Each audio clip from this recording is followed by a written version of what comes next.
Okay, terra firma viewers, this one's on the down low. This is secret squirrel stuff right here. We've secreted a new guitar into the house, and so far no one but me knows. Here's the back of it. It's an E1D Special. It's the Dreadnought Special. I got it to match the E1OM, which you all know about if you've seen the video. 2 videos. I was just waxing lyrical about this finish, but I must say the E1D actually surpasses it. It's got a more well-defined leopard skin vibe. And as you can see, of course, we always talk about guitar tops, but guitar backs are book matched as well. They call them sets. So this has got a beautiful, beautiful back. And that's the E1OM.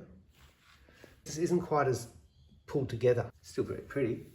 And then we've got, by way of comparison, the E10D. And look at the figure on the mahogany. Just get a bit of light on it. Yeah, beautiful striations there. That's the mahogany that Eastman used. Very pretty figured mahogany. And then of course these special sets they've got here with the quilted sapelli. And I'm pronouncing it sapelli. Just look down here. Here it's actually got some figure here. And you can see it's book matched over here. So it's got these 2 little eyes at the bottom. Okay, let's look at the front. It's got the classic finish on it, which is a very pretty finish. It's like an iced tea. But what I was really hoping was to get a matched pair with the natural Sitka on the top. And that was actually the way this guitar was advertised at the store in Canberra, DW Music. When I asked them to send photos, they said, oh, it's actually got this burst on it. And look, I decided to lay-by it anyway. So it's been 3 months on lay-by.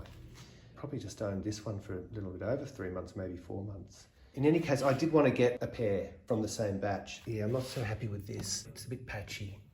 And that might have just been the Sitka underneath. It's not the most beautiful top. I considered sending it back, but there's none of these specials available in Australia. There might be 1 or 2 left. And there was a fair bit of stock of these for the different body shapes, but they've all sold out. They're pretty collectible, I would argue.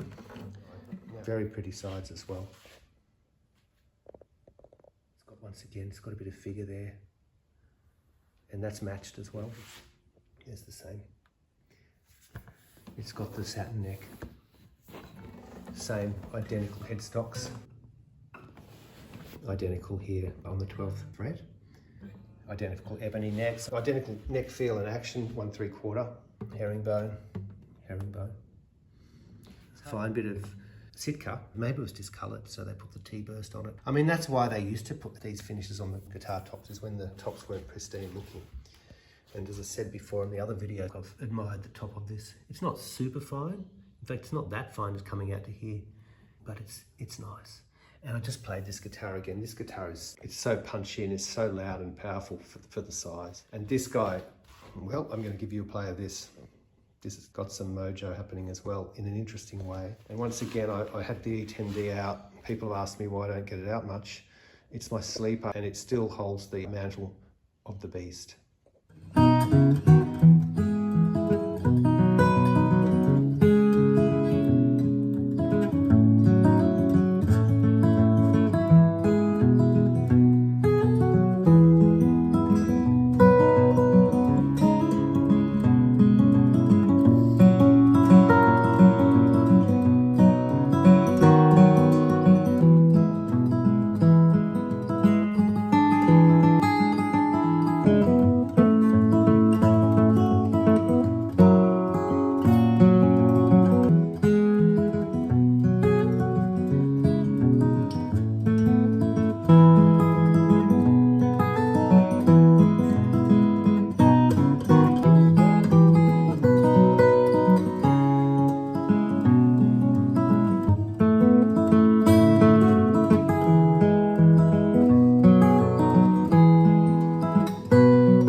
videos about this, but it is worth restating. Basically what's happened is their dreadnoughts are no longer as big as they used to be. And this E10 is serial number 7717, it's old, and it is not only deeper here and at the top, it is deeper by almost exactly the width of this binding. But not only is it deeper that way, it is also wider, both in the upper and lower bout, and you can see that here when I've got them roughly in line. And what's special about E10, it's got the Adirondack top, and it's got the volute at the back. This guy doesn't have a volute, and it is thicker. This also has nitrocellulose finish, and the E1s have the new True Tone. But I wonder if the new E10Ds will also have True Tone. So basically this guy is bigger, wider, here and here, deeper this way.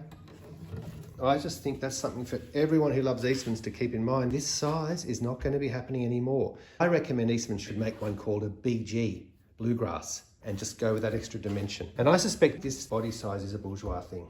All right, so it's the 4th of April. As you can see, I've got the saddle out, so I'm just popping in a lower saddle.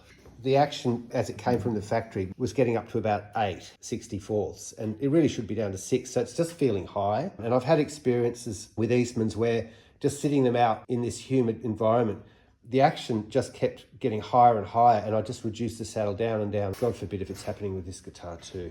The E1D Special. So let's go outside and see what we're going to do with the saddle. Okay, so the saddle at the front is just straight from China. The one behind it is the one from Eastman. The Eastman is a bit narrow here, so I've got my file. I'm just going to work these down to the right width. And I'm doing it outside because you don't want to get this dust in your nose. This is not the good stuff. This will just make you sick. Tadashi blows. You know, if you were looking at that guitar in a shop, you'd think, oh well, it's not bad saddle height. It's not high. It's probably medium. And where does that put us here at the 12th fret? Okay, we haven't got him down to 6. We're at 7. So we're still a little bit high. And let's look at the top string. So we're sitting at 6 on the top strings. It really should come down another 64th to get to 6 and 5. That would be nice. This Eastman here in Australia, humid old Sydney, has got a reasonably low saddle to get it down to optimal playability. Now, I should put it back in its case with a humidifier as well. And that would also help things, and we'll see how it goes. Now let's have a quick listen to how it sounds.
Here's the E1OM Special, and funny enough, just like its big brother, this is also 7/64ths.